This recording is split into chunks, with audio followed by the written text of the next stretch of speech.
Hallelujah. കർത്താവിന്റെ പരിശുദ്ധ നാമം വാഴ്ത്തപ്പെടട്ടെ.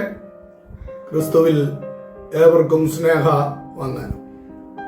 നാം ചിന്തിച്ചുകൊണ്ടിരിക്കുന്ന പരിശുദ്ധാത്മാവിന്റെ പ്രവൃത്തിയെക്കുറിച്ച് നാം കണ്ടു. പഴയ നിയമത്തിലും ഭക്തന്മാരുടെ മേൽ പ്രത്യേക സേവനത്തിനു വേണ്ടി പരിശുദ്ധാത്മാവ് പ്രവർത്തിച്ച വിധങ്ങളെക്കുറിച്ച് നമുക്ക് തുടർമാനമായി ചിന്തിപ്പാനിടയായിട്ടുണ്ട്. വീണ്ടും നാം ചിന്തിക്കുമ്പോൾ ഫറവോന്റെ മന്ത്രിസഭയിൽ യോസേഫിനെ ദൈവം പ്രത്യേകമായ ആത്മാവിനാൽ നിറയ്ക്കുന്നതാണ് നമുക്ക് കാണുവാൻ കഴിയുന്നത്. ഉൽപ്പത്തി പുസ്തകം 41:38 വാക്യത്തിൽ ഫറവോൻ തന്നെ പറയുന്ന ഒരു അനുഭവ സാക്ഷ്യമാണ് യോസേഫിനെ കുറിച്ച്. ഫറവോൻ തന്റെ ഭൃത്യന്മാരോട് ദൈവാത്മാവുള്ള ഈ മനുഷ്യനെ പോലെ ഒരുത്തനെ കണ്ടുകിട്ടുമോ എന്ന് പറഞ്ഞു. മുസ്ലിമ്യ രാജാവായ ഫറവോൻ യോസേഫിനെ കുറിച്ച് പറയുന്ന അനുഭവമാണല്ലോ. ഒരു സമയത്ത് സ്വന്തം സഹോദരന്മാരാൽ വിൽക്കപ്പെട്ടവനായി, വട്ടക്കിണറ്റിൽ വീണവനായി, അതേപോലെ പോത്തിഫേറിന്റെ ഭവനത്തിൽ ചെന്ന് ചെയ്യാത്ത തെറ്റിന് ആരോപണം ചാർത്തി ഫറവോന്റെ തന്നെ തടവറയിൽ അടയ്ക്കപ്പെട്ട യോസേഫിനെ കുറിച്ച് ഇപ്പോൾ ഫറവോൻ തന്നെ പറയുന്ന സാക്ഷ്യമാണല്ലോ നമുക്ക് ഇവിടെ കാണുവാനായിട്ട് കഴിയുന്നത്. അങ്ങനെ പഴയ കാലഘട്ടത്തിൽ ദൈവം തന്റെ ആത്മാവിനാൽ നിറച്ച് പ്രത്യേക നിയോഗത്തിനു വേണ്ടി ഭക്തന്മാരെ ഉപയോഗിക്കുകയാണ് ചെയ്തിട്ടുള്ളത്.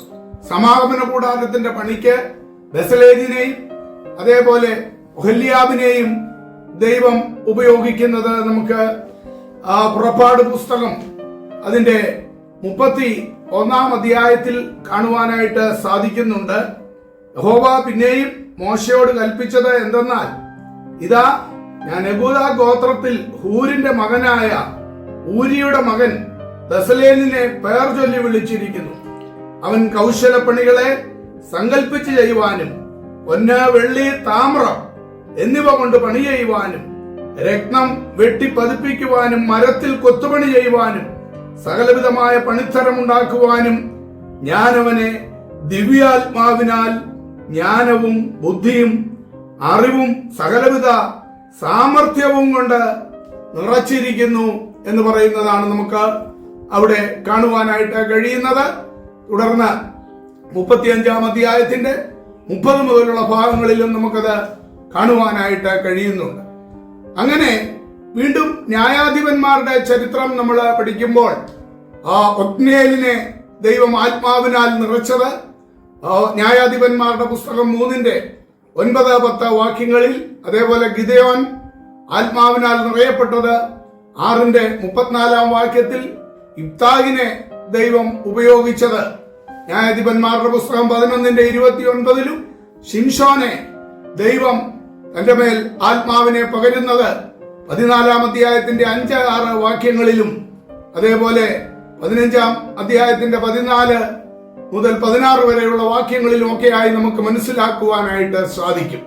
ഇപ്രകാരം നാം ചിന്തിച്ചു വരുന്നത് പോലെ പ്രത്യേക സേവനത്തിന് വേണ്ടി, അത് പുതിയ നിയമ പരിശുദ്ധാത്മ സ്നാനത്തിന് തുല്യമായിട്ടല്ല, എന്നാൽ പ്രത്യേക സേവനത്തിന് വേണ്ടി പഴയ നിയമത്തിൽ വ്യക്തികളെ ദൈവം ഒരുക്കുവാനായിട്ട്, തന്റെ ആത്മാവിനാൽ ഒരുക്കുവാനായിട്ട് ഇടയായിട്ടുണ്ട് എന്നത് നമുക്ക് വ്യക്തമായി കാണുവാനായിട്ട് കഴിയുകയാണ്. ഇവിടെ നമ്മൾ ആദ്യം കുറിവാക്യത്തിൽ വായിച്ചതുപോലെ തന്നെ ഫറവോൻ താന് ഈ യോസേഫിനെ കുറിച്ച് പറയുന്ന അനുഭവം, ദൈവാത്മാവുള്ള ഈ മനുഷ്യനെ പോലെ ഒരുത്തനെ കണ്ടുകിട്ടുമോ? ഓർക്കുക, മുസ്ലിമ്യ രാജാവായ ഫറവോനെ കൊണ്ടാണ് ദൈവം അത് പറയിപ്പിക്കുവാനായിട്ട് ഇടയായി തീർന്നത്, ഒരു ദൈവ പൈതലിനെ കുറിച്ചുള്ള സാക്ഷ്യം. എന്നാൽ ഇന്ന് നാം തിരിച്ചു നോക്കുമ്പോൾ അങ്ങനെയുള്ള രാജ്യങ്ങൾ ഇന്ന് യുദ്ധക്കെടുതിയിലാണ്. അവിടെ എന്താണിന്ന് നടക്കുന്നത്? പലയിടങ്ങളിലും ഇന്ന് ലോകത്ത് നമ്മൾ നോക്കിയാൽ ഡ്രോണുകള്, ബാലിസ്റ്റിക് മിസൈലുകള്, ന്യൂക്ലിയർ ബോംബുകൾ ഒക്കെ പരക്കം പായുകയാണ്. കാരണം ദൈവാത്മാവിന് പകരമായിട്ട് മനുഷ്യൻ തന്റെ ശക്തിയിൽ ആശ്രയിച്ചുകൊണ്ട് ഇപ്രകാരം അവൻ ആയുധങ്ങൾ വാരിക്കൂട്ടിക്കൊണ്ട് അവൻ ലോകത്തെ നശിപ്പിച്ചുകൊണ്ടിരിക്കുന്നതാണ് നമുക്ക് കാണുവാനായിട്ട് കഴിയുന്നത്. എത്രയോ കുഞ്ഞുങ്ങളാണ് ഈ ദിവസങ്ങളിൽ ദാരുണമായിട്ട് കൊല ചെയ്യപ്പെട്ടിരിക്കുന്നത്. എത്രയോ മനുഷ്യ ജീവിതങ്ങളാണ് കൊല ചെയ്യപ്പെട്ടുകൊണ്ടിരിക്കുന്നത്. എന്തെല്ലാം നാശനഷ്ടങ്ങളാണ് ലോകത്ത് നടന്നുകൊണ്ടിരിക്കുന്നത്. കാരണം ഒന്നേ ഉള്ളൂ, മനുഷ്യൻ ആ ദൈവാത്മാവിന് കീഴ്പ്പെടുന്നില്ല. അവന്റെ ജഡം കൊണ്ട് അവൻ പോരാടുവാനായിട്ട് നോക്കുന്നു. അതേ, മിസ്രയീമ രാജാവിനെ കൊണ്ടുപോലും യോസേഫിന്മേൽ പകർന്ന ആത്മാവിനെ കുറിച്ച് സാക്ഷ്യം പറയിപ്പിച്ചു. എങ്കിൽ പ്രിയമുള്ളവരെ, ദൈവമക്കൾ എത്രയധികമായി ലോകത്തിന്റെ നടുവിൽ ഈ സാക്ഷികളായി തീരേണ്ടത് ആവശ്യമാണ്. ഈ തലമുറയിൽ ഉണർന്ന് കരയുവാനും പ്രാർത്ഥിപ്പാനും ദൈവാത്മാവിന് കീഴ്പ്പെട്ട് മുൻപോട്ട് പോകുവാനുമായി നമ്മെ തന്നെ ദൈവകരങ്ങളിൽ നമുക്ക് ഏൽപ്പിക്കാം. അവിടുന്ന് നമ്മെ അനുഗ്രഹിക്കുമാറാകട്ടെ. ദൈവകരുണയിൻ ഘനമാഹാത്മ്യം നാവാൽ വർണ്ണ്യമോ. ദൈവകരുണയിൻ ഘനമാഹാത്മ്യം നാവാൽ വർണ്ണ്യമോ. ദൈവകരുണയിൻ ഘനമാഹാത്മ്യം.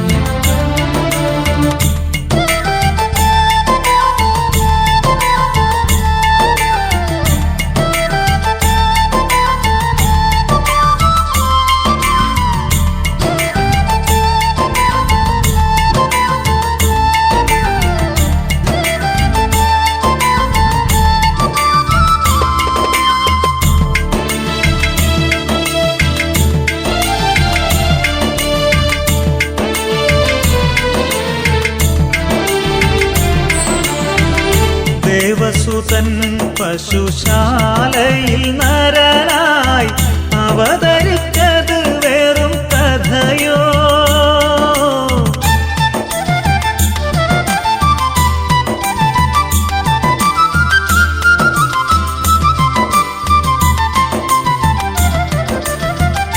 ദേവസുതൻ പശുശാലയിൽ നരനായി അവതരിച്ചത് വെറും കഥയോ. ഭുവനമൊന്നാകെ ചമച്ചവനൊരു ചെറുഭവനവും ലഭിച്ചതില്ലെന്നോ. ഭുവനമൊന്നാകെ ചമച്ചവനൊരു ചെറുഭവനവും ലഭിച്ചതില്ലെന്നോ. ദൈവകരുണയിൻ ഘനമാഹാത്മ്യം നാവാൽ വർണ്ണ്യമോ. ദൈവകരുണയിൻ ഘനമാഹാത്മ്യം.